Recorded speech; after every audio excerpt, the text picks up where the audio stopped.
बिस्मिल्लाहिर्रहमानिर्रहीम। अस्सलाम वालेकुम। मेरा नाम साद अब्दुल्ला मखदूम है और ये मेरा चैनल फिज़िक्स लर्निंग है। हम प्यास एंट्री टेस्ट के लिए लेक्चर सीरीज़ हमने स्टार्ट की हुई है, ठीक है, जिसमें हम फ़िज़िक्स के लिए वीडियो लेक्चर्स अपलोड कर रहे हैं। उसमें हम सर्वे की बुक को फॉलो कर रहे हैं, ठीक है। तो आज हमारा 13th लेक्चर है, ठीक है। इसमें हम इलेक्ट्रिक पोटेंशियल को डिस्कस करेंगे। इस लेक्चर स्टार्ट करने से पहले मैं एक चीज़ अनाउंस कर दूं कि इस लेक्चर के साथ ही हम प्यास के पास पेपर्स और जीआरई के जो पेपर्स अवेलेबल हैं हमारे पास ऑनलाइन, उनके हम एमसीक्यूज़ को सॉल्व किया करेंगे, ठीक है। यानी एक लेक्चर जो है वो इस बुक में से हुआ करेगा और एक लेक्चर में हम पास्ट पेपर्स को सॉल्व करेंगे, क्योंकि बहुत सारे लोगों की रिक्वेस्ट आ रही थी कि पास्ट पेपर्स को सॉल्व किया जाए साथ साथ। तो मेरा प्लान तो था कि हम उसको एंड पे करेंगे सिलेबस कंप्लीट होने के बाद, लेकिन लोग कह रहे हैं तो जो हम फिर इस तरह करेंगे कि एक लेक्चर अपलोड करेंगे हम, ठीक है, और साथ ही एक लेक्चर में हम पास्ट पेपर के कुछ एमसीक्यूज़ यानी आधा पास्ट पेपर सॉल्व किया करेंगे। तो चलें जी स्टार्ट करते हैं। इलेक्ट्रिक पोटेंशियल है बेसिकली। तो इलेक्ट्रिक पोटेंशियल को समझने के लिए पहले हमें पोटेंशियल एनर्जी को समझना पड़ेगा, ठीक है। पोटेंशियल एनर्जी क्या चीज़ है कि आपको एक फील्ड के अंदर, ठीक है, एक चार्ज को आपने मूव करवाना है, यूनिट पॉजिटिव चार्ज है, ठीक है, तो उसमें आपको कितना वर्क डन करना पड़ेगा, ठीक है। ये ऐसे ही है जैसे हम ग्रेविटेशनल फील्ड के अंदर करते हैं कि एक बॉडी को हम क्या करते हैं, ज़मीन से उठाते हैं और उसको किसी हाइट तक लेके जाते हैं, और वो बेसिकली हम along the against the direction of gravity जा रहे होते हैं, ठीक है। तो हम बेसिकली उसके अंदर एनर्जी स्टोर कर रहे होते हैं। तो ये बेसिकली वही है अगर आपने इलेक्ट्रिक फील्ड में किसी चार्ज को मूव करवाना है, ठीक है। तो पोटेंशियल फिर क्या होगा, potential energy per unit positive charge जो है क्यू नॉट, ठीक है, ये आपके पास इलेक्ट्रिक पोटेंशियल होगा। अब यहाँ पे जो है ये साथ उसने पिटफॉल प्रिवेंशन दी हुई है। इसमें आप देखें वो बता रहा है कि पोटेंशियल और पोटेंशियल एनर्जी जो है दो डिफरेंट चीज़ें हैं, ठीक है। पोटेंशियल जो है वो फील्ड का करेक्टरिस्टिक है, ठीक है, यानी कहीं पे भी अगर हमारे पास सोर्स चार्ज पड़ा हुआ है तो उसकी वजह से पोटेंशियल तो प्रोड्यूस होगा, ठीक है।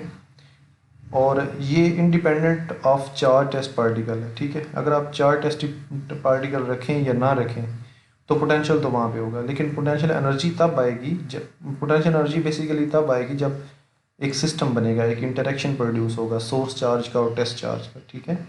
तो उस वजह से हम ये कहते हैं कि पोटेंशियल एनर्जी जो है वो चार्ज फील्ड सिस्टम की करेक्टरिस्टिक है, ठीक है, due to interaction between the field and a charge particle placed in the field, ठीक है।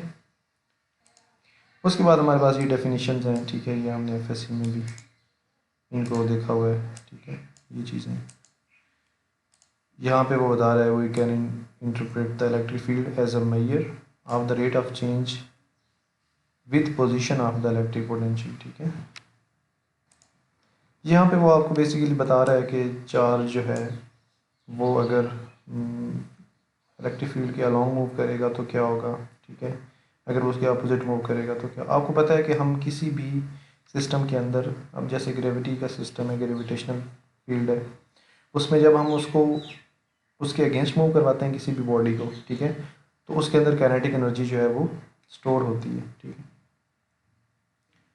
तो अगर उसको अपोजिट में करवाएं तो वो बेसिकली लूज़ करता है, ठीक है। तो यही यहाँ पे आपके पास इलेक्ट्रिक फील्ड के केस में भी होता है जी। ये बहुत इंपॉर्टेंट कंसेप्ट है, एमसीक्यूज में अक्सर पूछते हैं। The name equipotential surface is given to any surface consisting of a continuous distribution of points having the same electric potential, ठीक है। अब देखें ये हमारे पास सर्फेसिज हैं, ए सरफेस है, बी है, सी है और डी है। तो इन सर्फेसिज को हम इक्विपोटेंशियल तब कहेंगे जब इन सर्फेसिज के ऊपर हर पॉइंट पे आपके पास पोटेंशियल जो है वो सेम होगा, ठीक है। उसके बाद हमारे पास पॉइंट चार्ज की वजह से इलेक्ट्रिक पोटेंशियल और पोटेंशियल एनर्जी निकाल रहा है वो, ठीक है। तो आप यहाँ पे देख सकते हैं कि ये आपके पास एक्सप्रेशन आता है V इज इक्वल टू के क्यू ओवर आर, ठीक है। और अगर बहुत सारे पॉइंट चार्जेस पड़े होंगे तो ये इस तरह से सम हो जाएगा, क्योंकि जो आपके पास इलेक्ट्रिक पोटेंशियल है वो स्केलर क्वांटिटी है, ठीक है, तो इस तरह से वो सम हो। और जो आपके पास पोटेंशियल एनर्जी तब आएगी जब आपके पास दो चार्जेस होंगे, ठीक है, एक सोर्स चार्ज होगा और एक आपके पास टेस्ट चार्ज होगा, या आप इस तरह से कह लें कि दो चार्जेस के इंटरेक्शन की वजह से आपके पास पोटेंशियल एनर्जी आएगी, ठीक है।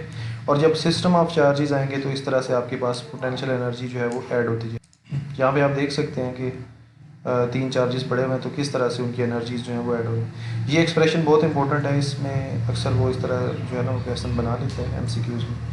तो हम आगे देखते हैं कि किस तरह का क्वेश्चन इसमें आ सकते हैं। अब ये देखें, यहाँ पे चार्जेस पड़े हुए हैं, ठीक है। यहाँ पे -6 कूलम पड़ा हुआ माइक्रो कूलम है, यहाँ पे 2 है, यहाँ पे ये एक पॉइंट पी है, इसके ऊपर हमने फाइंड आउट करनी है। तो ये वहाँ पे फार्मूला लगा के वो यहाँ से निकाल रहे हैं, ठीक है। तो ये चीज़ आप लोगों ने लाजमी देखनी है। यहाँ पे आपने चार्ज का जो है वो पोटेंशियल को जब आपने कैलकुलेट करना है तो चार्ज का आपने ख्याल रखना है, चार्ज का साइन आपके पास कौन सा है, ठीक है। उसके बाद हमारे पास एक फेमस एक्सप्रेशन है, ठीक है। आपके पास अगर पोटेंशियल हो तो आप उससे इलेक्ट्रिक फील्ड किस तरह से निकाल सकते हैं। तो ये आपके पास आपने क्या करना है, ग्रेडियंट लेना है पोटेंशियल का, तो आपके पास इलेक्ट्रिक फील्ड आ जाएगी। उसके बाद ये एग्जांपल्स जो हैं, इसमें एक चीज़ मैं रिपीट कर दूं यहाँ पे कि ये जो चैप्टर्स हैं ना जो हम पढ़ रहे हैं इलेक्ट्रिसिटी एंड मैग्नेटिज्म के हवाले से, इसमें जो इसकी एग्जांपल्स हैं उसमें जो डिफरेंट कन्फिगरेशंस के लिए उसने इलेक्ट्रिक पोटेंशियल निकाला हुआ है, या आगे कैपेसिटेंस निकालेगा, या कोई भी क्वांटिटी जो है वो मेजर करता है, तो ये बहुत इंपॉर्टेंट है, ठीक है। इनके एक्सप्रेशंस को आपने एज इट इज़ याद रखना है कि ये किस तरह से आते हैं, ठीक है। अब ये देखें, आपके पास electric potential due to a dipole के लिए उसने ये निकाला हुआ है। तो इस तरह बाकी के लिए भी आप लोग याद रख सकते हैं। अब हमारे पास ये है कंटिन्यूस चार्ज डिस्ट्रीब्यूशन हो तो फिर पोटेंशियल क्या होगा। तो आपने सिंपली क्या करना है, चार्ज डिस्ट्रीब्यूशन को आपने इंटीग्रेट कर देना है, ठीक है। अब यहाँ पे देखें, यूनिफॉर्मली चार्ज रिंग की वजह से इलेक्ट्रिक पोटेंशियल कितना है वो उसने यहाँ पे बताया हुआ है, ठीक है।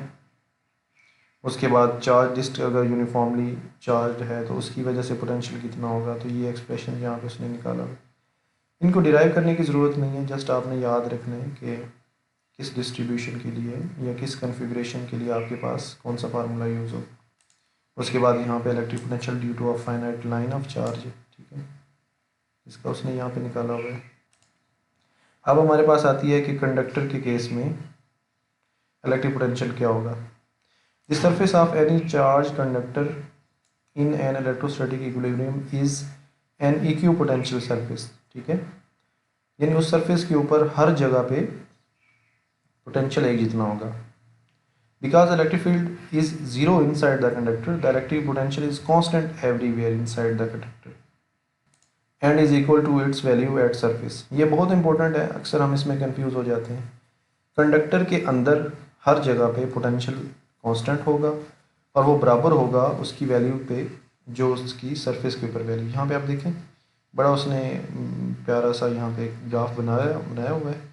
इसमें आप देखें सरफेस हमारे पास एक स्फेरिकल कंडक्टर है, इसके ऊपर आपने चार्ज जो है उसको स्प्रे किया हुआ है, चार्ज सारा उसकी सरफेस पे आ जाएगा, ठीक है। और रेडियस उसका आर है, तो उसका जो पोटेंशियल है वो आर तक जो है वो कांस्टेंट है, उसके बाद वो 1/r के साथ क्या कर रहा है, डिके कर रहा है। लेकिन इलेक्ट्रिक फील्ड जो है वो इनसाइड ज़ीरो है, ठीक है। ये आप देख सकते हैं 0 to r इलेक्ट्रिक फील्ड आपके पास 0 आ रही है, ठीक है। उसके बाद हमारे पास ये बड़ी इंपॉर्टेंट एक कंसेप्ट है, ठीक है। तो इलेक्ट्रिक फील्ड जो है वो आपने फाइंड आउट करनी है सरफेस के ऊपर, ठीक है। ये कनेक्टेड है, दो चार्ज स्फीयर जो हैं वो r1 और r2 रेडियस के साथ कनेक्टेड हैं। यहाँ पे आप देखें उसने ये यूज़ किया हुआ है फार्मूला, ठीक है। अगर वो कनेक्टेड हैं आपस में तो दोनों एक ही पोटेंशियल पे होंगे, ठीक है। तो दोनों के पोटेंशियल को उसने इक्वेट किया हुआ है और E1/E2 जो है वो R2/R1 है। इस चीज़ को आपने लाजमी याद रखना है, ये मैंने बहुत दफ़ा एग्ज़ाम में देखा है, ठीक है। तो ये बहुत इंपॉर्टेंट चीज़ है। उसके बाद ये है कि आपके पास कैविटी में क्या होगा जी, a cavity surrounded by conducting walls is a field free region as long as no charges are inside the cavity, ठीक है। कैविटी में अगर चार्जेस नहीं है तो वहाँ पे कोई इलेक्ट्रिक फील्ड नहीं है। उसके बाद हमारे पास मिलीकन्स आई ड्रॉप मेथड है, ठीक है। ये बड़ा एक टिपिकल सा एक्सपेरिमेंट है जो हमने एफएससी में भी बहुत दफ़ा देखा हुआ है, ठीक है। उसके बाद इलेक्ट्रोस्टैटिक की एप्लीकेशंस हैं, इनको आप देख सकते हैं। इसमें जो है वो एमसीक्यूज़ के हवाले से तो कोई ख़ास इंपॉर्टेंट चीज़ नहीं है, ठीक है। लेकिन अपने इंटरेस्ट के लिए आप इसको पढ़ सकते हैं। तो यहाँ पे हमारा ये चैप्टर एंड हो रहा है और उसमें आप देखें समरी में उसने चीज़ें हाईलाइट की हुई हैं। पोटेंशियल डिफरेंस है, इक्वी पोटेंशियल सर्फेसिस हैं, ठीक है, और उसके बाद आपके पास ये पोटेंशियल एनर्जी है, ठीक है, ये सारी चीज़ें उसने निकाली हुई हैं। तो यहाँ पे ये लेक्चर जो है वो एंड कर रहा हूँ मैं। और एक चीज़ मैंने नोटिस की है कि जो लेक्चर ज़्यादा टाइम का बन जाता है, शायद वो स्टूडेंट्स इतना ज़्यादा उसको देखते नहीं हैं, इंटरेस्ट उनका ख़त्म हो जाता है।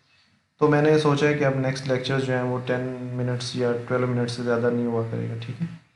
तो अभी के लिए ये लेक्चर इसको यहाँ पे एंड करते हैं, और इसके साथ ही मैं इस लेक्चर को अपलोड करूँगा, तो साथ ही जो है एक पास्ट पेपर लेके उसके हाफ प्रॉब्लम्स जो हैं आगे एमसीक्यूज उनको भी सॉल्व करेंगे।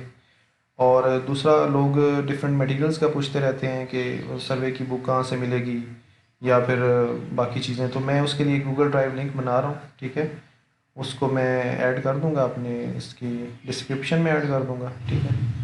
तो मेरे पास जो भी मटेरियल आया करेगा मैं उसको लिंक को जो है उसमें अपडेट कर दिया करूँगा चीज़ों को, तो आप लोग वहाँ से उसको इजीली एक्सेस कर सकते हैं, ठीक है। तो चलें ये अपना लेक्चर यहाँ पे एंड करते हैं। इंशाल्लाह नेक्स्ट लेक्चर जो है वो जल्दी अपलोड किया जाएगा। ओके जी, खुदा हाफिज़।